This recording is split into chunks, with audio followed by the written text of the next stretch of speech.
నేను మీ శ్రీనివాస్ని. ఆర్బీఐ వాళ్ళు కొత్తగా ఒక చట్టం అయితే తీసుకొచ్చారనమాట. లోన్ రికవరీ చేసే వాళ్ళ మీద ఎక్కువ దందా చేస్తున్నారు ఇప్పుడు చాలామంది. దాని మీద ఒక చట్టాన్ని అయితే తీసుకొచ్చింది. దాని గురించి పూర్తిగా నేను మీకు ఈ వీడియోలో క్లియర్గా చెప్తాను. మీకేమనిపించిందో నా కమెంట్స్ రూపంలో తెలియజేయండి. అలాగే వీడియో నచ్చితే లైక్ చేసి, షేర్ చేసి, సబ్స్క్రైబ్ చేయండి.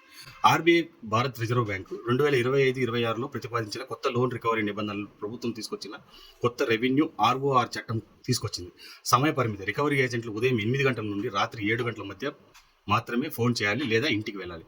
వేధింపులు నిషేధం అంటే అసభ్య పదజాలం వాడటం, బెదిరించడం లేదా వ్యక్తిగత ప్రతిష్టకు భంగం కలిగించే చర్యలను పూర్తిగా నిషేధించారు. అలాగే రికవరీ కోసం చేసే ప్రతి కాల్ను రికార్డ్ చేయాలి మరియు ఆ విషయాన్ని ముందే రుణగ్రహీతకు తెలపాలి. గుర్తింపు కార్డు: రికవరీ ఏజెంట్లు తప్పనిసరిగా బ్యాంక్ జారీ చేసిన ఐడి కార్డు మరియు ఆథరైజ్డ్ లెటర్ చూపించాలి. ప్రత్యేక సందర్భాలు: కుటుంబంలో ఎవరైనా మరణించినప్పుడు లేదా పండుగల సమయంలో రికవరీకి రాకూడదు. ఈ చట్టం మీకు ఎలా అనిపించిందో మాకు తప్పకుండా కమెంట్స్ రూపంలో తెలియజేయండి. ఇది ఖచ్చితంగా అందరూ చూడాల్సిన వీడియో అనమాట. ఎందుకంటే చాలా మంది ఇప్పుడు లోన్స్ తీసుకోవడం, వాళ్ళని బెదిరించడం, ఇంటికాడికి వచ్చి వాళ్ళని ఇబ్బంది పెట్టడం, ఇలాంటివన్నీ చేస్తున్నారు అనమాట. వాళ్లకు ఈ చట్టం ఒక ఖచ్చితమైన గొడ్డలి పెట్టు లాంటిది అయితే అవుతుందన్నమాట. మీకేమనిపించిందో నాకు కామెంట్స్ రూపంలో తెలియజేయండి. బాయ్.